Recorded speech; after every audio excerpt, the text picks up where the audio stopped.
Kali ini saya akan mengulas lengkap cerita dari alur film berjudul Flight Plan yang diperankan aktris berbakat Jodie Foster. Scene dibuka oleh seorang wanita yang sedang menunggu sesuatu di ruang kereta bawah tanah. Kereta berhenti, wanita ini hanya diam terpaku. Lalu kemudian scene berpindah di suatu tempat, entah itu ruang mayat atau ruang otopsi.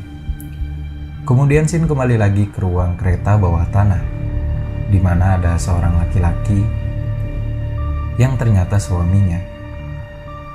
Lalu, scene pun kembali lagi ke ruang otopsi. Wanita itu melihat isi dalam peti mati itu. Scene berganti menuju jalanan sepi, memperlihatkan suami dan wanita itu.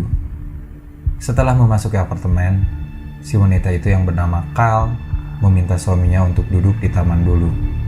Scene berganti kembali menuju ruang otopsi, yang ternyata di dalam peti mati adalah suaminya. Tune berganti. Sekarang kita memasuki babak selanjutnya. Di kamar, Carl sedang mengusap-ngusap kepala anaknya. Kacanya terbuka, ia pun menutup kaca kamar anaknya itu. Di seberang apartemennya, ada dua laki-laki Arab menatap ke arah kamar anaknya. Hari berganti. Esoknya, Carl membawa beberapa koper untuk pergi. Tapi anaknya takut, namun Carl meyakini anaknya. Mereka berdua pun pergi dari apartemen itu. Scene berganti, kita pun akan memasuki babak baru. Di bandara, Carl sibuk melihat jadwal penerbangan pesawatnya.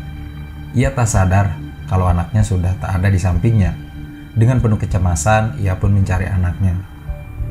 Sampai kemudian anaknya ketemu, ia pun sedikit marah. Setelah itu, mereka berdua pun masuk ke dalam pesawat. Kyle dan anaknya adalah penumpang pertama yang memasuki pesawat itu. Tak lama kemudian penumpang yang lain pun ikut masuk. Tak jauh dari tempat duduknya, ada seorang pria menanyakan beberapa pertanyaan ke pramugari. Di kaca pesawat, anaknya melihat keluar jendela. Di sana ada peti mati ayahnya yang dibawa ke dalam ruangan kargo pesawat. Lalu pesawat pun siap untuk lepas landas. Bergetarnya pesawat ikut juga menggetarkan peti mati suaminya Kel yang berada di ruang kargo pesawat itu. Ketika pesawat mulai stabil, Kyle pun mengajak anaknya untuk duduk di belakang karena kursinya yang kosong.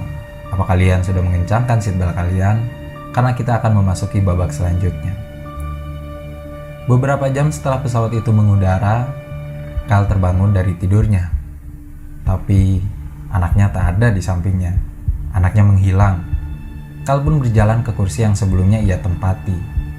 Tapi anaknya tak ada juga di sana. Ia pun menanyakan anaknya ke laki-laki yang duduk tak jauh darinya itu. Tapi laki-laki itu tak melihatnya. Kyle mencari ke kamar mandi, tapi anaknya tak ada juga di sana. Ia mulai cemas.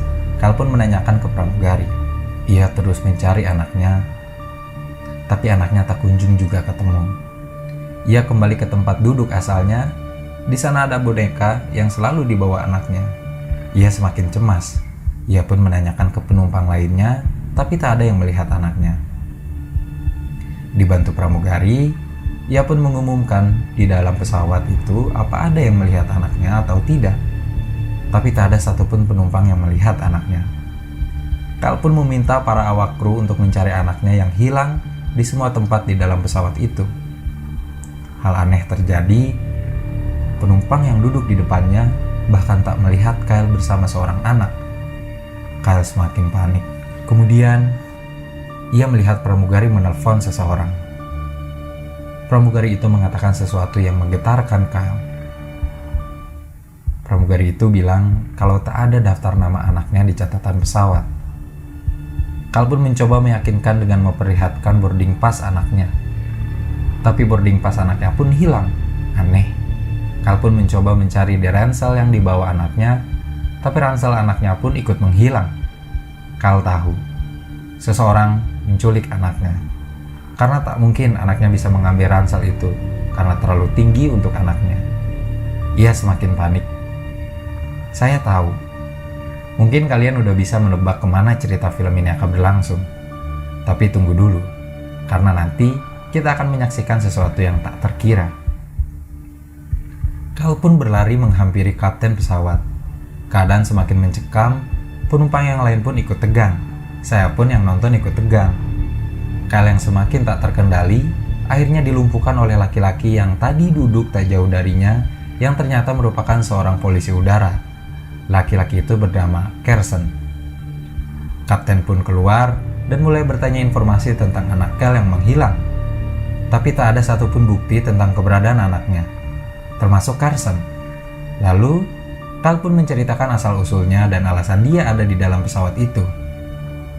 Kyle terus meyakini sang kapten. Dengan penuh pertimbangan, sang kapten pun memberlakukan prosedur untuk mencari anaknya. Lampu-lampu dinyalakan, penumpang terbangun, kamar mandi semuanya dikunci. Tak ada satupun penumpang yang boleh meninggalkan kursinya. Keadaan semakin mencekam. Beberapa awak kru bahkan mencari ke ruang avionik, namun tak ada apapun di sana.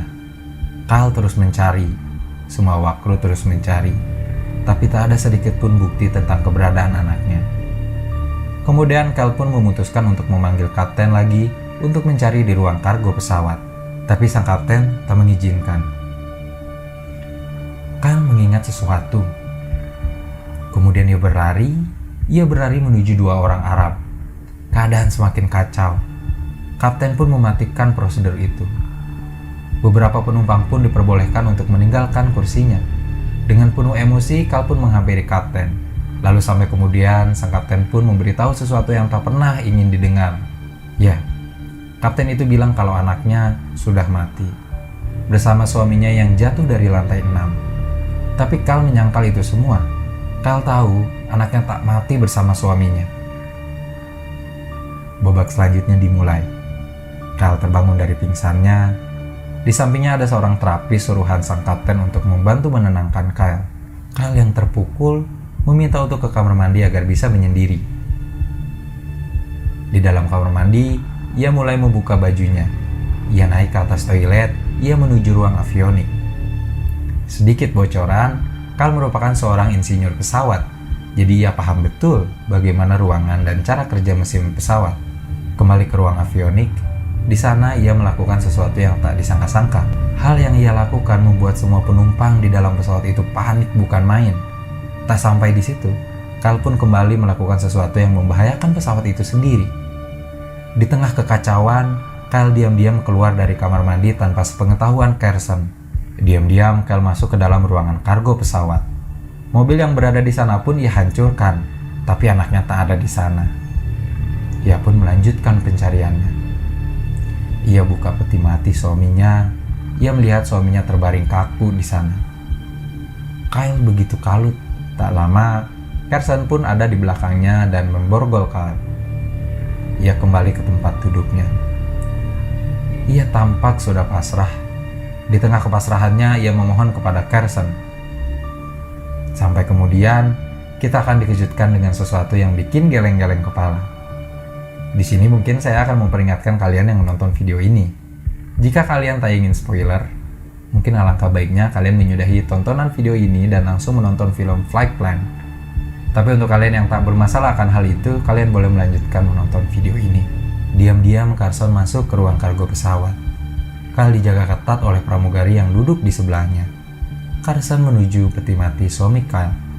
Di sana ia mengeluarkan bom yang ia sembunyikan di sela-sela peti mati itu.